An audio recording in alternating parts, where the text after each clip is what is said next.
No dia em que a guerra completou 3 anos, Estados Unidos e Rússia votaram pela primeira vez de maneira conjunta em uma resolução do Conselho de Segurança da ONU que pede o fim da guerra na Ucrânia.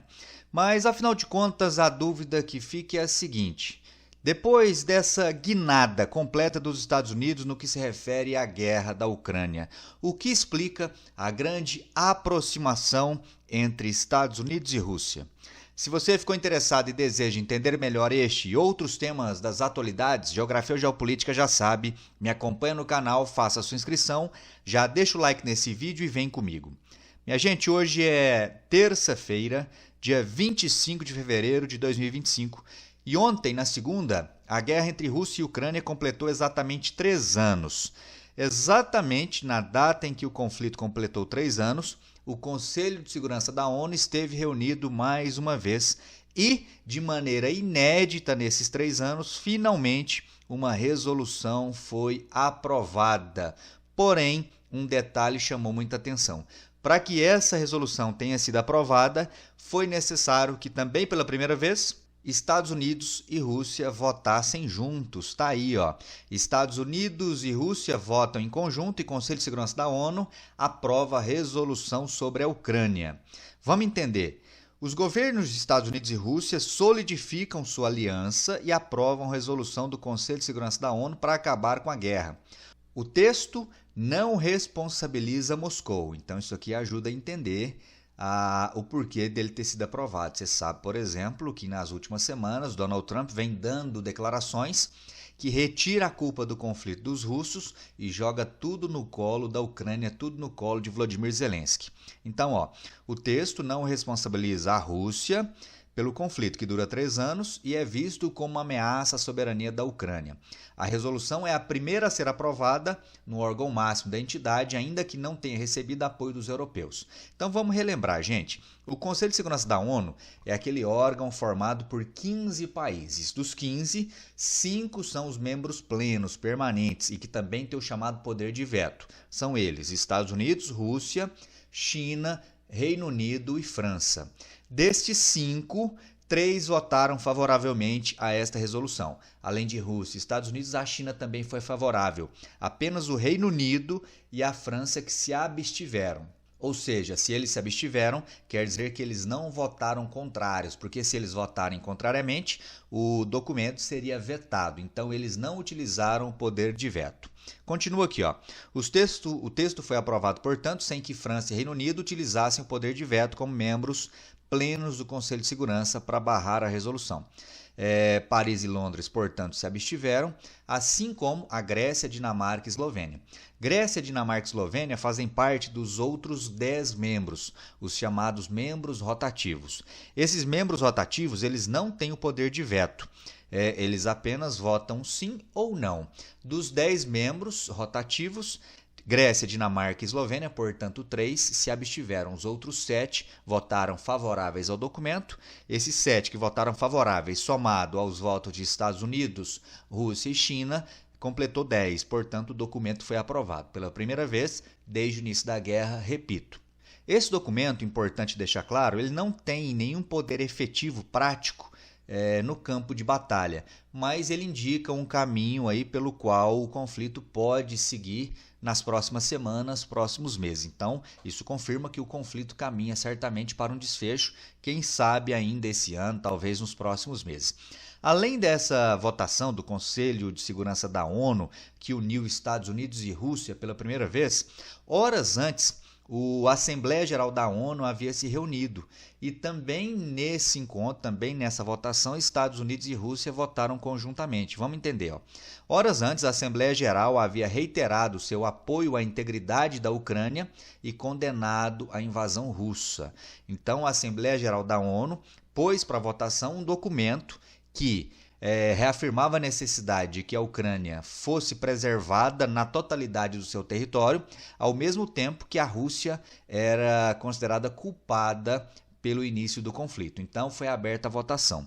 Como você acha que Rússia e Estados Unidos, que agora estão andando de mãos dadas, votaram em relação a esse documento? Votaram de maneira contrária, lógico. Apenas 18 países foram contrários a esse documento. Entre os 18 estavam quem? Estados Unidos e Rússia. Então, olha só, apenas 18 países, entre eles Estados Unidos, votaram contra o texto, que citava a necessidade de que a invasão fosse encerrada. A Hungria e Israel, inclusive, aliados americanos e governados pela extrema-direita, também votaram contra o documento. Brasil, China, Índia e África do Sul optaram pela abstenção. Aqui, essa tabela mostra como votou cada país. Então, no total, 93 países votaram favoravelmente, a maioria. 18 foram contrários. Entre os votos contrários estão, repito, Estados Unidos, a Federação Russa, Israel, quem mais que chama atenção aqui, Bielorrússia, aliado histórico dos russos lá no leste da Europa, Coreia do Norte, quem diria, hein? Coreia do Norte e Estados Unidos votando juntos aí numa resolução da Assembleia Geral da ONU. Também foi contrário o Haiti, quem mais? Ilhas Marshall, Federação Russa, já falei, Nicarágua, governado também por uma ditadura aqui na América Central. Então, gente, olha só ao lado de quem os Estados Unidos está votando agora. Isso seria algo impensável até o ano passado. Então, Estados Unidos aí se unindo não apenas à Rússia, mas também à Coreia do Norte, a Nicarágua, Bielorrússia, Hungria. Eu não citei Hungria, né? Mas Hungria está por aqui também, Hungria está aqui, do Viktor Orbán, também acusado aí por muitos de ser um autocrata, de exercer um governo ditatorial.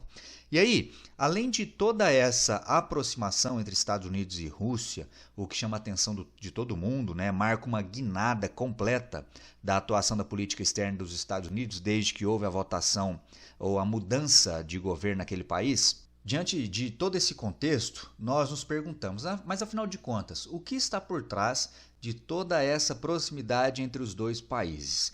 É lógico que aquilo que se passa nos bastidores, aquilo que não é interesse de ser divulgado publicamente, nós não ficaremos sabendo, pelo menos não até que isso seja divulgado. Mas aquilo que é trazido à luz e que nós, portanto, temos acesso, é possível chegar a algumas conclusões, né, ou deduzir algumas coisas.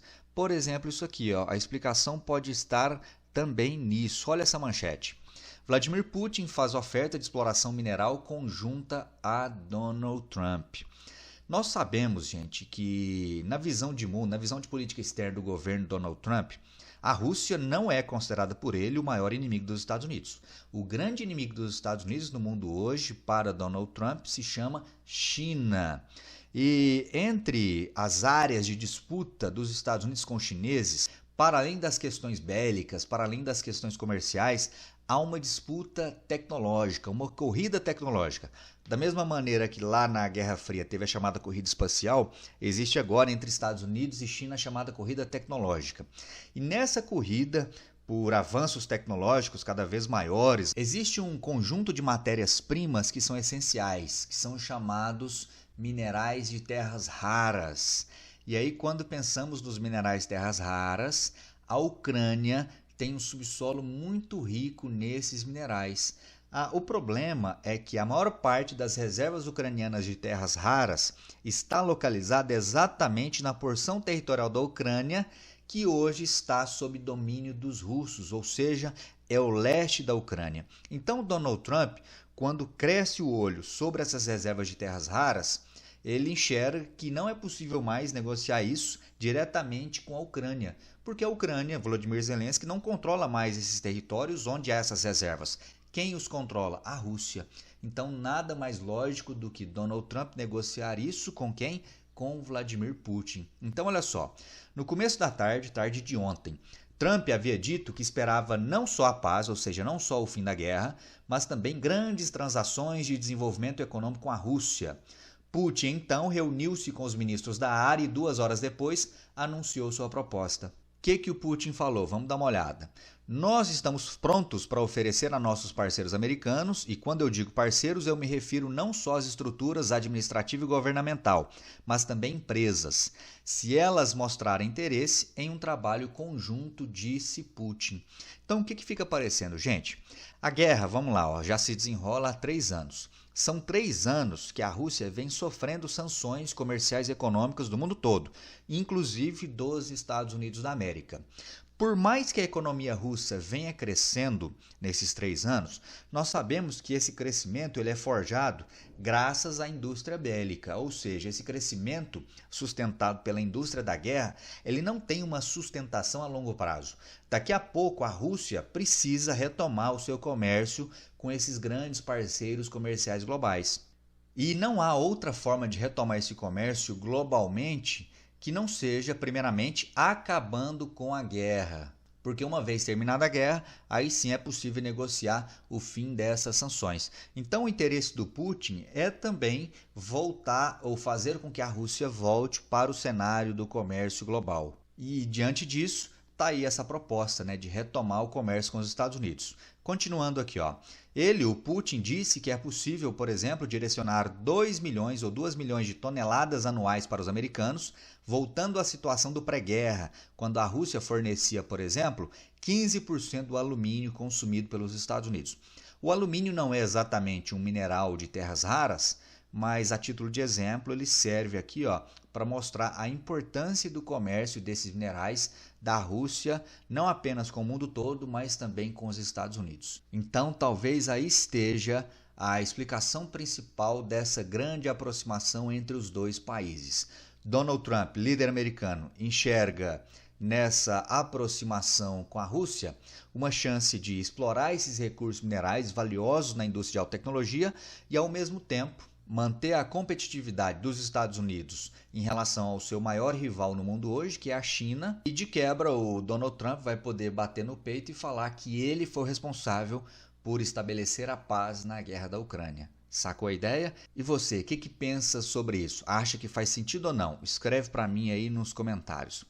Além de tudo isso aí que envolve a relação Estados Unidos-Rússia, ontem o presidente francês Emmanuel Macron esteve em visita oficial a Donald Trump. Os dois se reuniram lá na Casa Branca, aqui inclusive uma imagem, uma fotografia tirada do encontro entre os dois lá no Salão Oval da Casa Branca, num clima aí aparentemente muito amistoso, né? Até mãozinha na perna um do outro rolou, olha aí que beleza.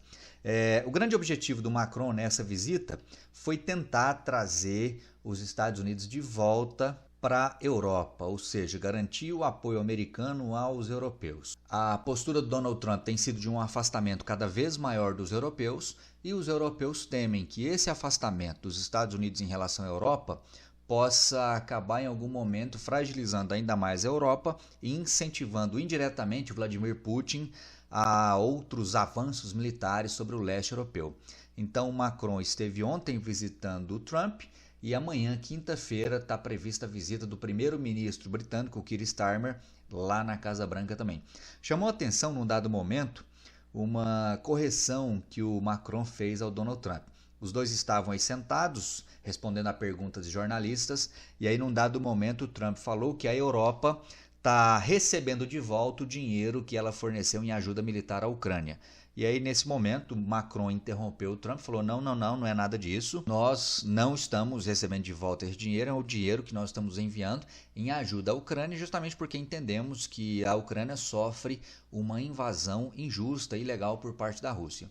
Aí o Trump fez lá uma careta, mas isso simboliza bem a diferença de pontos de vistas entre os dois, né? Enquanto Donald Trump alega que os Estados Unidos estão perdendo dinheiro lá na Ucrânia, a Europa, nesse caso é representada pela França de Emmanuel Macron, acredita que está, na verdade, garantindo a segurança do continente ao dar esse apoio financeiro militar aos ucranianos. Mas, independentemente da visita, eu acredito que a postura do Donald Trump não vai mudar por conta disso. Mas e você, o que pensa? Deixa para mim nos comentários. Se você gostou do vídeo, deixa o like. Se não gostou, deixa o dislike. E nos vemos no próximo. Um forte abraço, até lá. Valeu!